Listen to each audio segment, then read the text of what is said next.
ہم دوسروں کے تجربات سے نہیں سیکھتے، ہم ان کے تجربات سے یہ سیکھتے ہیں کہ وہ بیوقوف تھا، اس کو کرنا نہیں آتا تھا، اس میں ٹیلنٹ نہیں تھا، اس میں عقل نہیں تھی، اس لیے وہ فیل ہوا۔ اب میں کر کے دکھاؤں گا، میں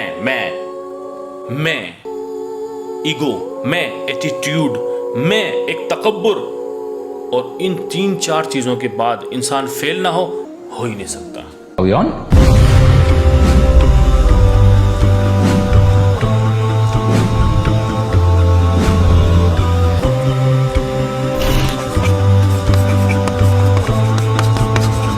السلام علیکم ورحمۃ اللہ وبرکاتہ۔ امید ہے آپ بالکل ٹھیک ہوں گے اور خیریت سے ہوں گے۔ آج ہم جس ٹاپک کو بات کرنے لگے ہیں وہ ہے ہماری یا دوسروں کی زندگی سے حاصل ہونے والے تجربات۔ تجربہ ایک ایسی چیز ہے جو کبھی بھی حاصل نہیں ہوتا، اسے حاصل کرنا پڑتا ہے، کچھ فیلئر سے، کچھ سکسیس سے، کچھ خوشی سے، کچھ غم سے، کچھ اچھے آؤٹ پٹ سے، کچھ غلط آؤٹ پٹ سے۔ ایک بڑا مشہور سا جملہ ہے کہ کامیابی ہمیشہ تجربات سے ملتی ہے اور تجربات ہمیشہ غلط تجربات سے حاصل ہوتے ہیں، لیکن غلط تجربات کرنے کا وقت ہمارے پاس نہیں ہے۔ دنیا غلط تجربات کر چکی ہے، آپ ان کے تجربات سے سیکھیں۔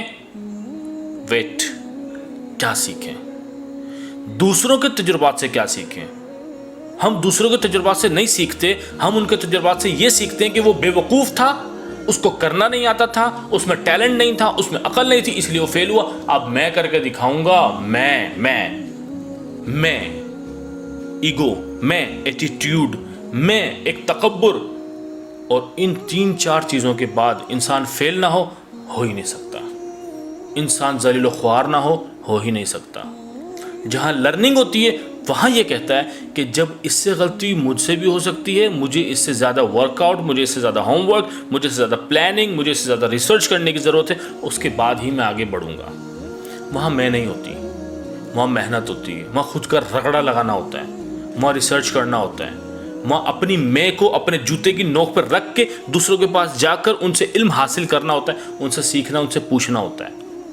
وہاں یہ کام ہوتا ہے۔ دوسروں کے فیلئرز پہ کبھی کریٹیکل انالیسس کیا ہے کہ اگر وہ ایسا نہ کرتا تو شاید فیل نہ ہوتا، اور پھر اس انالیسس کو رکھا ہے کسی بڑے کے سامنے کہ آیا کہ وہ اس انالیسس پہ اپریشیٹ کرے یا رد کر دے۔ لرننگ کے لیے جگرا چاہیے، لرننگ میں حیا نہیں چلتی، اور بغیر ادب کے بھی لرننگ نہیں ہوتی۔ ایک فارمولا یاد رکھیے گا کہ لرننگ کے لیے 2 چیزیں انتہائی ضروری ہیں۔ انسان حیا بالکل نہ کرے، سوال کرنے میں، پوچھنے میں، اپنی ریسرچ سامنے رکھنے میں، اور ساتھ ہی جگرا رکھنے میں۔ اس میں غلطیاں بھی نکلیں گی، اس کو ریجیکٹ بھی کیا جا سکتا ہے، اس پہ اپریشیشن بھی کی جا سکتی ہے۔ نمبر 2، اگر ادب نہیں ہے اس کے لیے جس سے آپ سیکھنے جا رہے ہو، آپ نہیں سیکھ سکتے۔ ان 2 فارمولاز کو ہمیشہ ساتھ رکھیں۔ ہم ان دونوں کا دامن چھوڑ دیتے ہیں، ان دونوں کو دور پھینک دیتے ہیں، اور پھر چلتے ہیں سیکھنے کے لیے لوگوں کے تجربات سے۔ ہم نہیں سیکھ سکتے، بہت معذرت کے ساتھ ہم نہیں سیکھ سکتے، ہمیں سیکھنا ہی نہیں آتا، یا یوں کہہ لیں ہم نے زندگی میں سیکھنا نہیں سیکھا، اس کے علاوہ سب کچھ سیکھ لیا۔ ہم نے نہیں سیکھا کہ ہم لوگوں کے ہاری ہوئی زندگیوں سے، ان کی مجبوریوں کے اندر، رہنے والی زندگیوں کے اندر، اور ان مسائل کے اندر وہ گرو کر سکتے ہیں یا نہیں، اس کو کیسے سیکھیں۔ ہم نے صرف ایک فارمولا سیکھا ہے، کامیابی یہاں سے شروع ہو کر جہاز کی طرح اوپر اڑتی چلی جاتی ہے۔ تجربہ حاصل اس لیے کریں تاکہ آپ کو وہ زندگی میں تجربہ نہ کرنا پڑے۔ یہ زندگی تجربات کرنے کے لیے بہت چھوٹی ہے۔ تجربہ کریں گے پھر سیکھیں گے، دوسرے نے تجربہ کیا ہوا ہے اس سے سیکھ لیں۔ سیکھیں کیوں اور سیکھیں کیا؟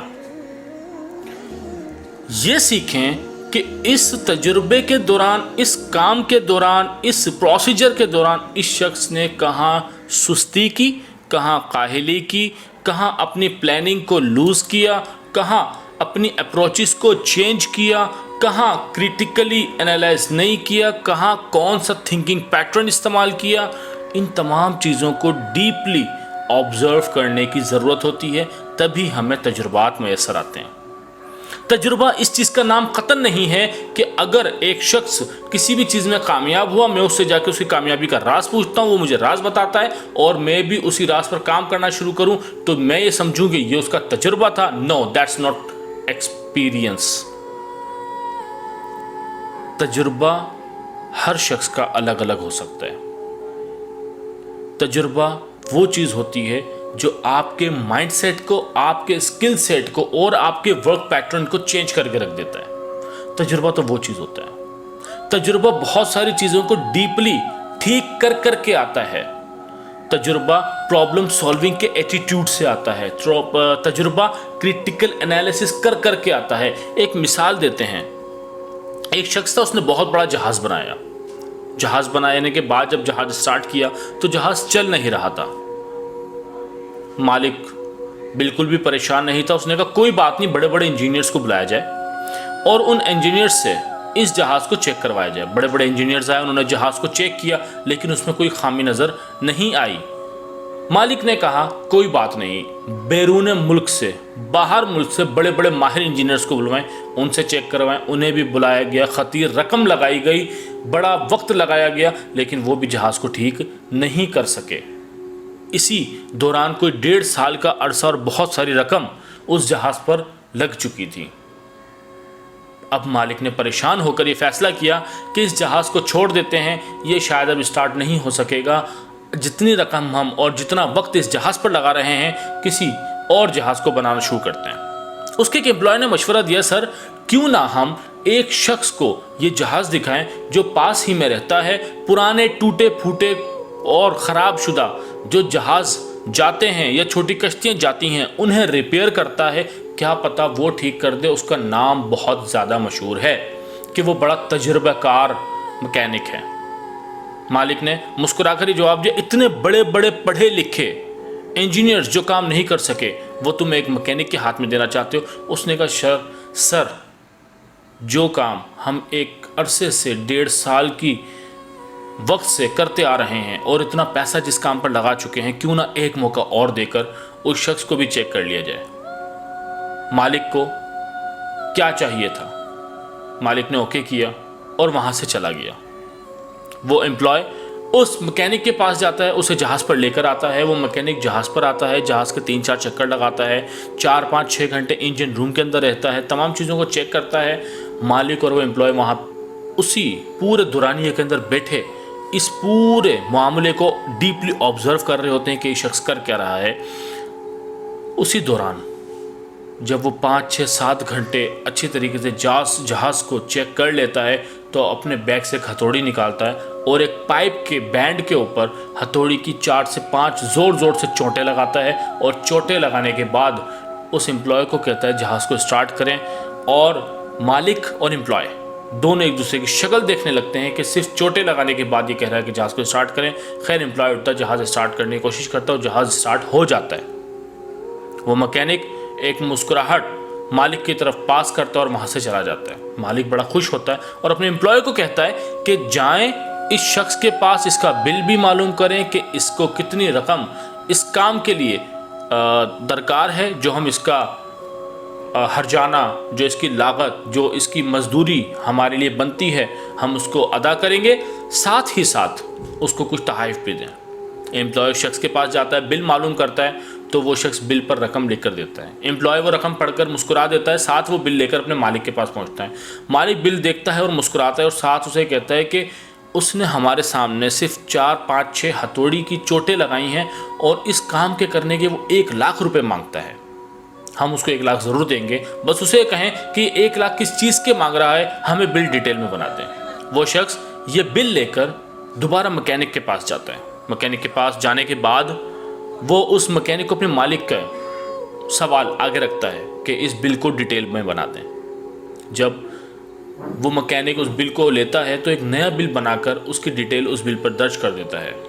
एम्प्लॉय जब बिल को पढ़ता है तो वो मुस्कुराकर मालिक के पास वो बिल ले जाता है और मालिक के हाथ में बिल देता है। मालिक बिल पढ़ता है, मुस्कुराता है और कहता है ये पैसे उसे ज़रूर दें, साथ कुछ तोहफ़े भी दें। बिल पर कुछ रकम इस तरीके से दर्ज थी कि जो 4 से 5-6 चोटें लगाई गई उसकी रकम तो सिर्फ 20 रुपये है। जो चोटें हथौड़ी की लगाई गई اس کی رقم صرف 20 روپے ہے، لیکن ہتھوڑی مارنی کہاں پر ہے؟ باقی کے 99,980 روپے اس چیز کے ہیں۔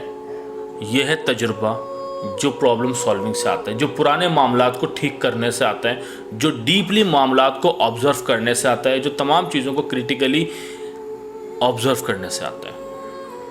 یہ ہے تجربہ جو ہماری زندگیوں کو بدل کر رکھ دیتا ہے۔ تجربات دوسروں کے تجربات سے لازمی سیکھیں تاکہ آپ کی زندگی کسی کے لیے برا تجربہ ثابت نہ ہو۔ جزاک اللہ خیرہ۔